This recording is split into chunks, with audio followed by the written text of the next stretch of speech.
Hello students, I am your physics teacher Avdhesh sir. तो students, आज हम लोग जो है इलेक्ट्रिकल एनर्जी के बारे में पढ़ने वाले हैं। तो स्टूडेंट्स, हमने प्रीवियस वीडियो में जो है ओम्स लॉ और बाकी जो है पावर ऑफ इलेक्ट्रिकल एनर्जी या पावर ऑफ इलेक्ट्रिक करंट पर कुछ न्यूमेरिकल सॉल्व करा था। तो काफ़ी इंपॉर्टेंट न्यूमेरिकल था स्टूडेंट, तो होप करता हूँ वो आपको समझ में आया होगा। तो स्टूडेंट्स, आज जो हम लोग पढ़ने वाले हैं इलेक्ट्रिकल एनर्जी के बारे में। तो स्टूडेंट्स, आपको पता ही होगा कि इलेक्ट्रिक के पास कुछ एनर्जी होती है तभी तो काम होता है, क्योंकि काम करने के लिए हमें किस चीज़ की ज़रूरत पड़ती है? एनर्जी की।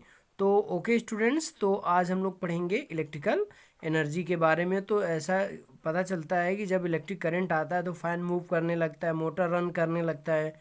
तो इससे क्या पता चलता है स्टूडेंट्स कि इलेक्ट्रिक करंट के पास एनर्जी होती है। तो पहले हम उसको डिफाइन करेंगे स्टूडेंट्स, और फिर उसका फार्मूला देखेंगे, फिर बाद में उसके और सारे डिटेल को देखेंगे। तो इलेक्ट्रिकल एनर्जी, और हिंदी में इसको क्या कहते हैं? वैद्युत ऊर्जा। The electrical energy is given by the product of its power and time for which it is used. तो स्टूडेंट्स, जैसा कि ये डिफाइन करा गया है, इलेक्ट्रिकल एनर्जी की डिफिनीशन काफ़ी इजी है। इलेक्ट्रिकल एनर्जी स्टूडेंट्स क्या होती है?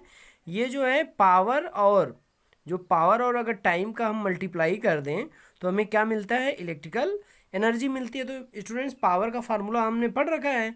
पावर इक्वल टू स्टूडेंट्स क्या होता है? Electrical energy upon time. तो यहाँ से अगर हम क्रॉस मल्टीप्लाई करके इलेक्ट्रिकल एनर्जी निकालें तो इलेक्ट्रिकल एनर्जी इक्वल टू क्या होगा? Power into time. और इलेक्ट्रिकल एनर्जी को स्टूडेंट किससे रिप्रेजेंट करते हैं? ई से रिप्रेजेंट करते हैं। तो ई इक्वल टू क्या हो जाएगा? P into T. Okay students, अब इसके बाद हम कुछ यूनिट्स को देखते हैं स्टूडेंट। तो यूनिट कैसे फाइंड करेंगे, क्योंकि कई बार आपको बताया जा चुका है किसी भी फार्मूले की यूनिट फाइंड करना काफ़ी आसान होता है। तो अब हम यूनिट्स स्टूडेंट्स फाइंड करेंगे। तो स्टूडेंट्स, हमने फार्मूला जैसा कि पढ़ रखा है। तो पावर इक्वल टू स्टूडेंट्स क्या होता है? पावर इक्वल टू आपका क्या होता है? Work done upon time.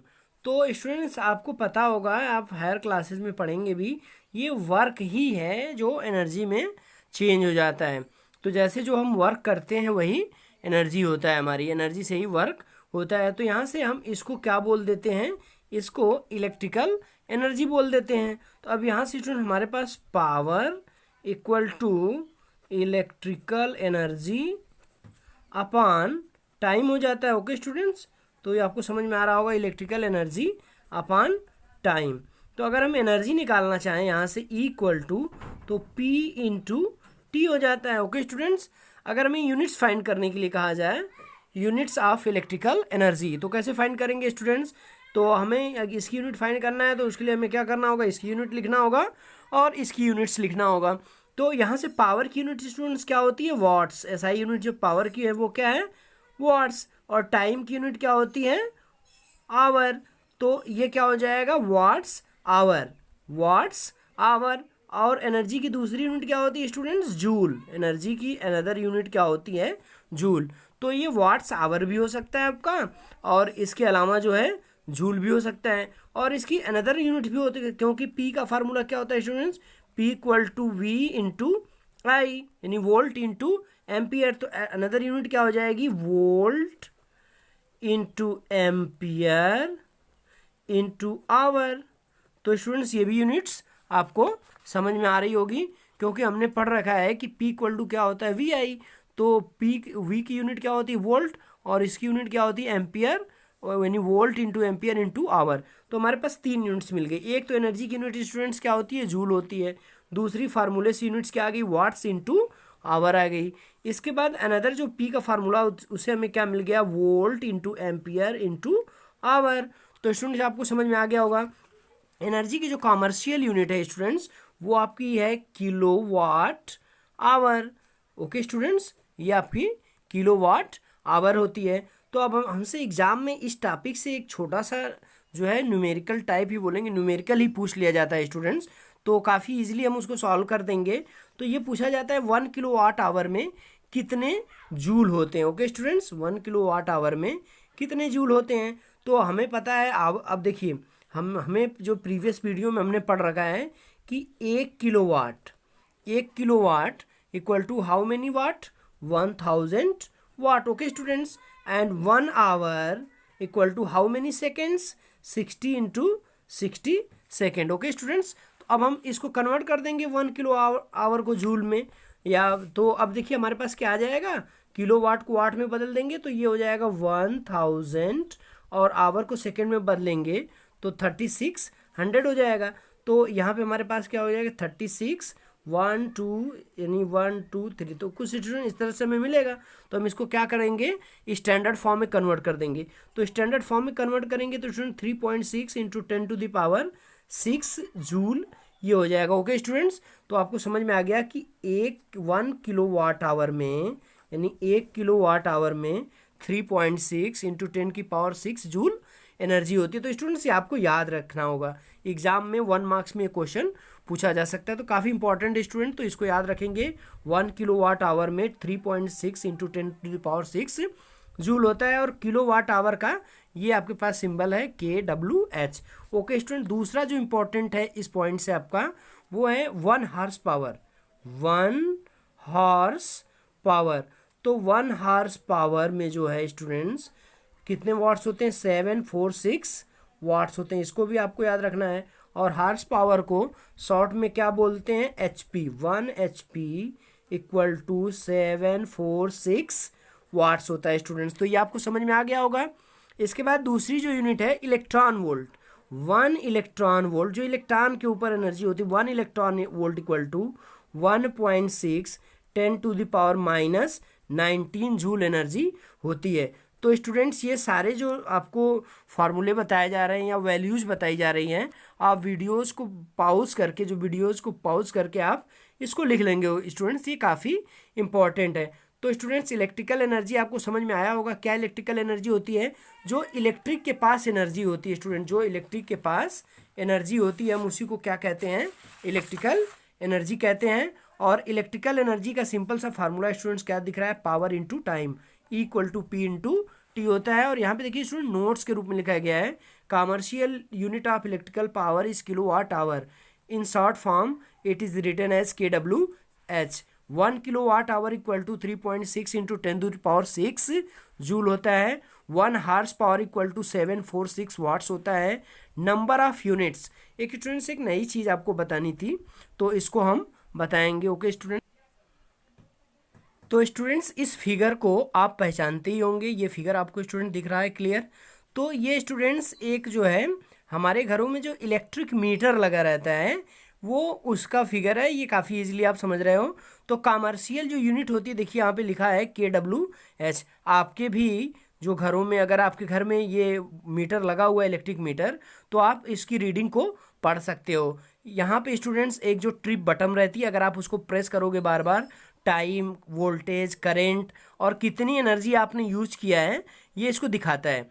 तो स्टूडेंट जैसे आपको बिजली का बिल पे करना रहता है, तो अगर आपको बिल पे करना है तो आपका कितनी यूनिट्स हुई हैं, कैसे बिल पे करना है, 1 यूनिट्स की क्या कास्ट है, इसको फाइंड आउट करने के लिए एक फार्मूला है। ओके स्टूडेंट्स, तो उसी फार्मूले को हम देखेंगे। वैसे इस फार्मूले से क्वेश्चंस तो नहीं आते हैं, लेकिन जो अनदर बोर्ड के बच्चे हैं उनके यहाँ क्वेश्चन पूछ लिए जाते हैं CBSE के अलावा।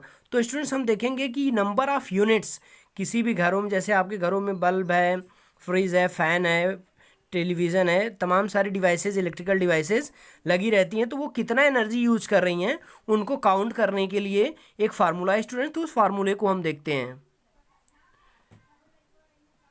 तो स्टूडेंट्स अगर आपको नंबर ऑफ़ यूनिट्स फाइंड करनी है कि हमारे घर में जो बिजली कितनी कंज्यूम हो रही है, तो नंबर ऑफ़ यूनिट्स फाइंड करने के लिए watts into hours upon 1000। Watts का मतलब क्या है कि आपके घर में टोटल कितने वाट की डिवाइस है। जैसे आपके पास अगर एलईडी बल्ब है तो 7 वाट, 8 वाट, 10 वाट, 12 वाट का ऐसा कुछ होगा। अगर इनकैंडिसेंट बल्ब है जो येलो कलर का ग्लो करता है, 100 वाट का हो सकता है, 200 वाट का हो सकता है।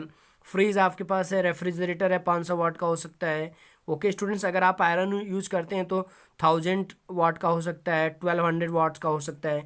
तो कितने वाट्स की टोटल एनर्जी आपके यहाँ यूज हो रही है और कितने घंटे यूज हो रही है। ओके स्टूडेंट्स, कितने घंटे यूज हो रही है, अगर उसको 1000 से डिवाइड कर देंगे तो यहाँ आपके पास नंबर ऑफ़ यूनिट्स किया जाएगी। तो स्टूडेंट्स इस समय जो रेट्स है नंबर ऑफ़ यूनिट्स का, 1 यूनिट का नियर अबाउट 1 यूनिट का जो है 9 रुपीज़ है जो विलेज एरियाज़ हैं, और 12 रुपीज़ जो है वो सिटी एरियाज़ में है। तो इसका दूसरा भी फार्मूला है volt into ampere into hours upon 1000।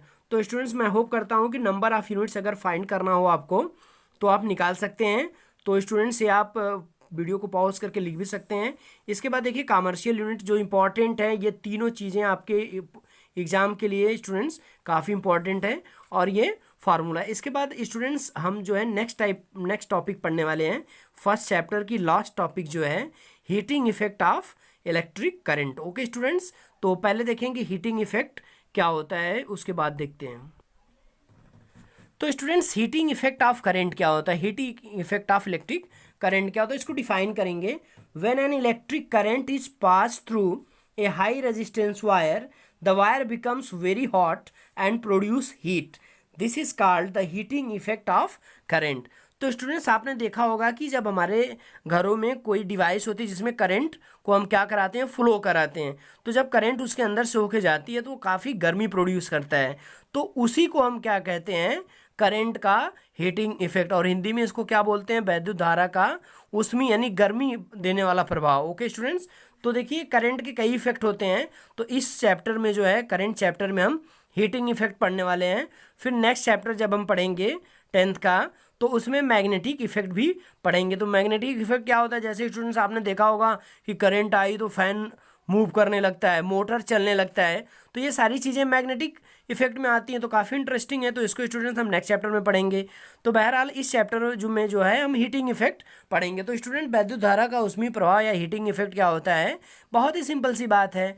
जब किसी हीटिंग डिवाइस में इलेक्ट्रिक करंट जाती है तो वो हीट प्रोड्यूस करने लगती है, इसी को हम क्या कहते हैं, हीटिंग इफेक्ट कहते हैं। ओके स्टूडेंट्स, तो आप अपने घरों में देखे होंगे, जैसे हमने एक आयरन का यूज किया, तो आयरन को जैसे ही सर्किट में हमने प्लग इंसर्ट करा, स्विच ऑन किया, तो वो हीट होने लगता है। ओके स्टूडेंट्स, तो वो हीटिंग इफेक्ट प्रोड्यूस करता है। और अगर 10 रुपये का बल्ब या 12 रुपये का बल्ब हमने इनकैंडिसेंट बल्ब लगाया है, तो जैसे ही स्विच ऑन होती है वो क्या करने लगता है स्टूडेंट, लाइट भी प्रोड्यूस करता है। अगर हम उसको टच करेंगे तो क्या प्रोड्यूस करेगा, वो हीट भी प्रोड्यूस करेगा, तो उसको हीटिंग इफेक्ट कहते हैं। उसके बाद स्टूडेंट्स आपने हीटर गीज़र देखा होगा। तो हीटर स्टूडेंट्स काफ़ी आसानी से, गीज़र भी तो देखने को मिलता है, लेकिन गीज़र के वायर उतने रेड नहीं हो पाते क्योंकि वाटर ऑलरेडी उसमें फिल रहता है। तो वाटर फिल करने की वजह से वाटर को हीट करने में एनर्जी लग जाती है। लेकिन स्टूडेंट जो हीटर होता है, जो इलेक्ट्रिक करंट से सीधे हम फूड को अपने प्रिपेयर करते हैं, तो जैसे ही स्विच ऑन करते हैं तो क्या होता है, उसमें जो नाइक्रोम के वायर्स लगे रहते हैं वो क्या हो जाते हैं, हीट हो जाते हैं, रेड कलर के हो जाते हैं और हीट प्रोड्यूस करने लगते हैं। तो स्टूडेंट्स आपको कुछ फिगर्स दिखाए जा रहे हैं। तो पहले फिगर में स्टूडेंट्स क्या है कि एक आपका जनरल सा हीटर है, तो आप देखेंगे जैसे ही उसमें इलेक्ट्रिक करंट जा रही है तो वो क्या हो रहा है, उसमें जो उसका फिलामेंट लगा हुआ है, या यूँ कह लें जो नाइक्रोम के वायर्स लगे हुए हैं रिंग के रूप में, आप इसको घरों में काफ़ी आसानी से देखते होंगे, तो वो रेड हो जा रहा है। इसके बाद स्टूडेंट दूसरे फिगर में आपको एक लेडी दिखाई जा रही है जो कि क्या कर रही है, आयरन का यूज़ करते हुए कपड़े को जो प्रेस कर रही है। इसके बाद स्टूडेंट्स जो थर्ड फिगर है उसमें आपको क्या दिखाया जा रहा है कि एक बल्ब जो है ग्लो कर रहा है। ओके स्टूडेंट्स, बल्ब ग्लो कर रहा है। तो स्टूडेंट इससे कुछ छोटे छोटे क्वेश्चन एग्जाम में पूछ लिए जाते हैं, जो कि आपको फोर्थ फिगर में दिखाया जा रहा है। फोर्थ फिगर में स्टूडेंट्स आपको क्या दिखाया जा रहा है कि बल्ब से कितने पार्ट्स होते हैं।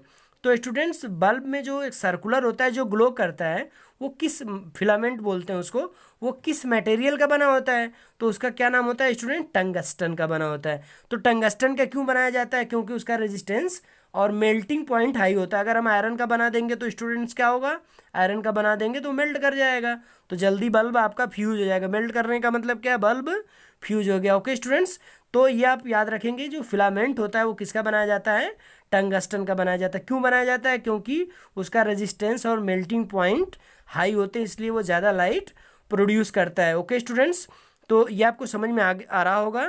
तो स्टूडेंट्स ये भी चीज़ हीटिंग इफेक्ट आपको समझ में आ गया होगा कि जब किसी इलेक्ट्रिक हीटिंग डिवाइस में या इलेक्ट्रिक डिवाइस में करंट जाती है तो वो हीट प्रोड्यूस करता है, इसी को हम क्या कहते हैं, हीटिंग इफेक्ट करते हैं। और एग्जांपल जो है आयरन हो गया, हीटर हो गया, गीज़र हो गया, ओके स्टूडेंट्स, कुकर हो गया आपका, इलेक्ट्रिक बल्ब जो है इनकैंडिसेंट बल्ब जो होता है, वैसे कोई भी बल्ब होता है स्टूडेंट्स, हीटिंग इफेक्ट वो ज़रूर प्रोड्यूस करता है। तो स्टूडेंट्स आज जो हमने इस टॉपिक में पढ़ा, आज क्या पढ़ा, इलेक्ट्रिकल एनर्जी। इलेक्ट्रिकल एनर्जी क्या होती है, जब इलेक्ट्रिक करंट आती है किसी सर्किट में तो वो कुछ वर्क डन करता है, और वही वर्क डन क्या कहलाता है, इलेक्ट्रिकल एनर्जी कहता है। तो पावर का फार्मूला हमने पढ़ रखा था P=W/T, तो वहाँ से हमने फार्मूला कैलकुलेट कर लिया। और स्टूडेंट्स इस वीडियो में कुछ इंपॉर्टेंट चीज़ें जो आपको बताई गई हैं वो जो याद करने के लिए, छोटी छोटी यूनिट्स कि किलोवाट आवर और जूल में क्या रिलेशन होता है, हार्स पावर में और वाट्स में क्या रिलेशन होते हैं, 1 इलेक्ट्रॉन वोल्ट में कितनी जूल एनर्जी होती है, ठीक है, और कमर्शियल यूनिट का क्या सिंबल होता है, मीटर की रीडिंग कैसे करते हैं। तो स्टूडेंट्स होप करता हूँ कि ये वीडियो आपको अच्छी लगेगी, और वीडियो अगर आपको अच्छी लगे तो प्लीज़ स्टूडेंट्स अपने फ्रेंड्स में शेयर ज़रूर करें, और अगर आप चैनल पे नए हैं तो स्टूडेंट्स सब्सक्राइब ज़रूर कर लें, क्योंकि आपको अगली आने वाली वीडियो के नोटिफिकेशन मिलते रहेंगे। तो स्टूडेंट्स मैं होप करता हूँ। इसके बाद लास्ट टॉपिक जूल्स लॉ भी इसको कहते हैं, जूल्स लॉ ऑफ हीटिंग या हीटिंग इफेक्ट का फार्मूला आपको बताया जाएगा। फिर उसके बाद एनसीईआरटी के जो सॉल्यूशन है वो कराए जाएंगे स्टूडेंट। तो होप करता हूँ कि आपको वीडियो काफ़ी पसंद आई होगी। Thanks for watching video. Okay students, bye, मिलते हैं नेक्स्ट वीडियो में।